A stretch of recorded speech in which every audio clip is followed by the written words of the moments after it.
वो बीज लगाने के आते हैं, या फिर आप गमले में लगा सकते हैं।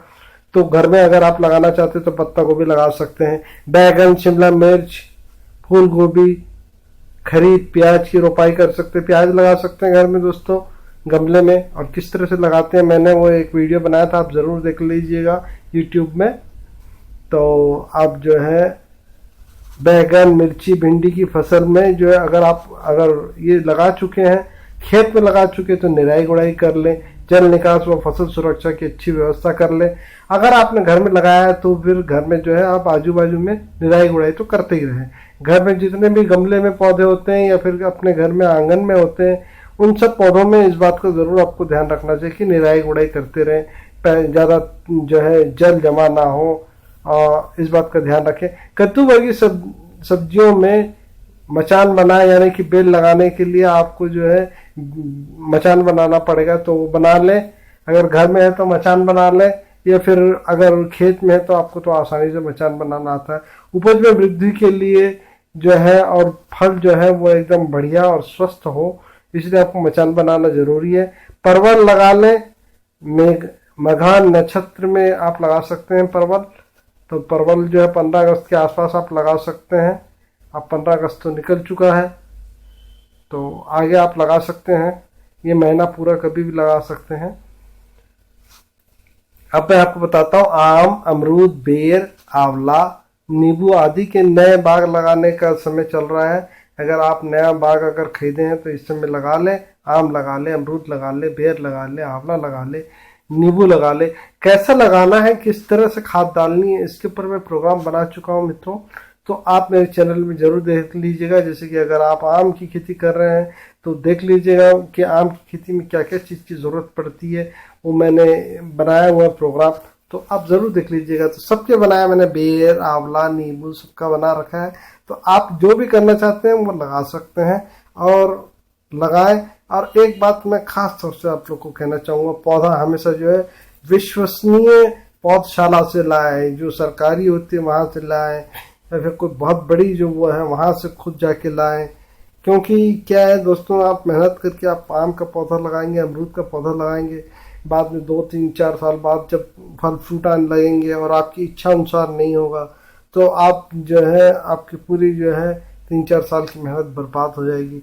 तो इन सब चीज़ों से अच्छा है, इतना आपको परेशान होने से अच्छा है कि किसी पौधशाला, ऐसी पौधशाला से लाएं, सरकारी हो चाहे जो है विश्वसनीय बहुत बड़ी पौधशाला हो, वहाँ से लगाएं, कृषि अनुसंधान केंद्र से लाएं, इन सब जगह से पौधे लाकर लगाएं।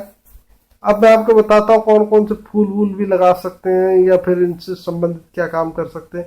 गुलाब के स्टॉक की क्यारियों में बदलाई कर लें, स्टॉक की जो है क्यारियां उसको बदलाई कर लें। आवश्यकता अनुसार निराई गुड़ाई व रेड स्केल कीट का प्रयोग करना है आपको।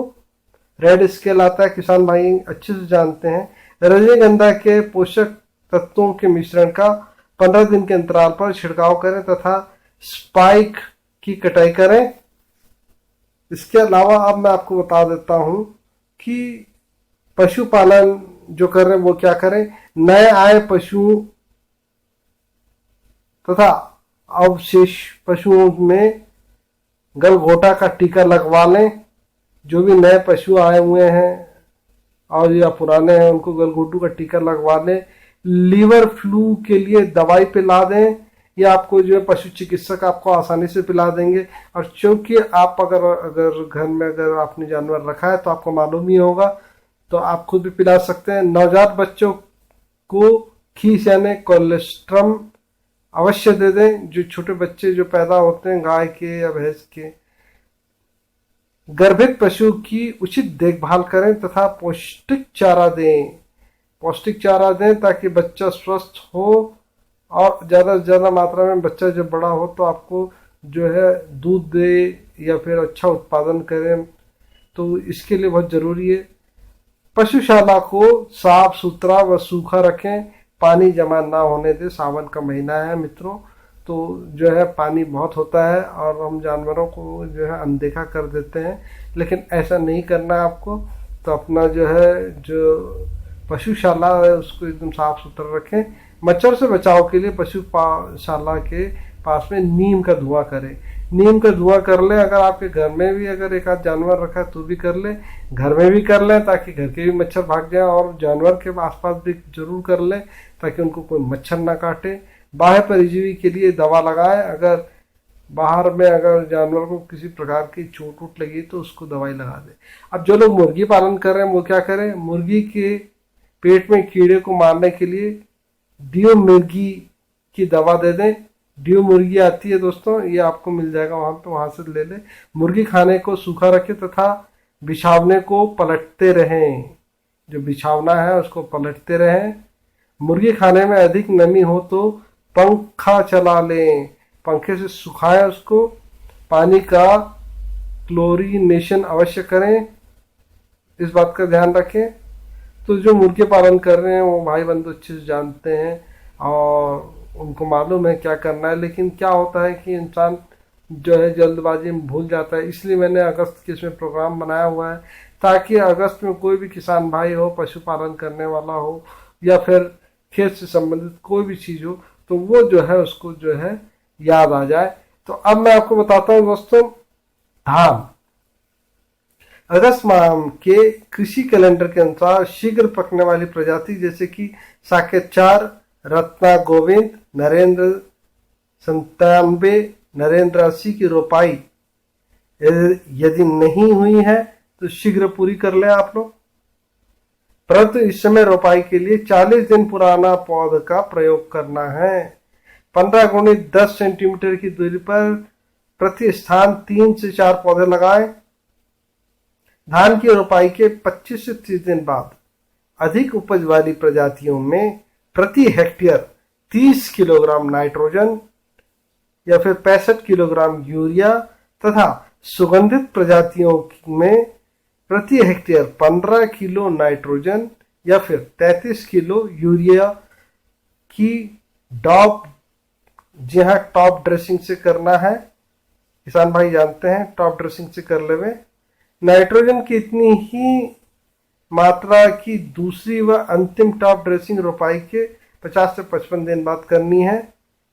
खैरा रोग की रोकथाम के लिए प्रति हेक्टेयर 5 किलोग्राम जिंक सल्फेट तथा 2.5 किलोग्राम चूना या फिर 20 किलोग्राम यूरिया को 100 लीटर पानी में घोलकर छिड़काव करना है। मक्के के लिए क्या करें किसान भाई, मक्के में नाइट्रोजन प्रति हेक्टेयर 40 किलोग्राम या फिर आप 87 किलोग्राम यूरिया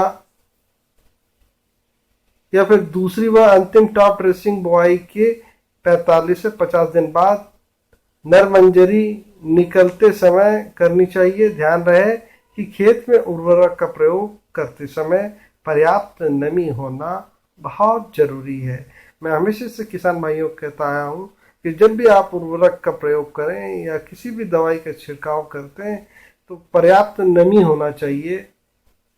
ज्वार संकर उन्नत प्रजातियों में विरलीकरण थिनिंग क्रिया के बाद प्रति हेक्टेयर 50 से 60 किलोग्राम नाइट्रोजन या फिर 108 से लेकर 130 किलोग्राम यूरिया की दूसरी व अंतिम ड्रॉप ड्रेसिंग बुआई के 30 से 35 दिन बाद करें। बाजरा की बुआई माह के अंत तक अवश्य पूरी कर ले किसान भाइयों। मूंग उड़द खेती में निराई गुड़ाई करके खरपतवार निकाल दें। पीला मोजैक रोग की रोकथाम के लिए कौन सी दवाई है लिख लीजिए आप, डाइमेथोएट 30 EC। अगर ये नहीं मिलता है तो मैं एक और दवाई का नाम बताता हूँ, मिथाइल ओ डेमिटॉन 25 EC की 1 लीटर मात्रा को 700 से 800 लीटर पानी में। जी दोस्तों, ये 1 लीटर होगा तो 700 से 800 लीटर आपको पानी लेना है। उसका घोल बनाकर आवश्यकता अनुसार 10 से 15 दिन के अंतराल पर छिड़काव करना है आपको। ध्यान रखिएगा। सोयाबीन फसल की बुआई के 20 से 25 दिन बाद निराई कर खरपतवार निकाल दें। आवश्यकता अनुसार दूसरी निराई भी बुआई के 40 से 45 दिन बाद करें।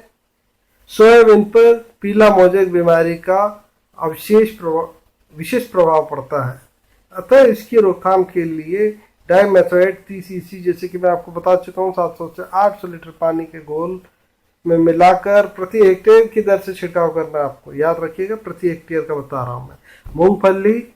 मूंगफली में दूसरी निराई गुड़ाई बुआई के 35 से 40 दिन बाद करके साथ में मिट्टी को ऊपर चढ़ा दे, जड़ पे चढ़ा देवे। सूरजमुखी में बुआई के 15 से 20 दिन बाद फालतू पौधों को निकालकर लाइन में पौधे की दूरी आपको क्या करना है, 20 सेंटीमीटर लेना है, ये ध्यान रखिएगा। फसल में बुआई के 40 से 45 दिन बाद दूसरी निराई गुड़ाई के साथ 15 से 20 सेंटीमीटर मिट्टी चढ़ा देना है आपको पौधे पर।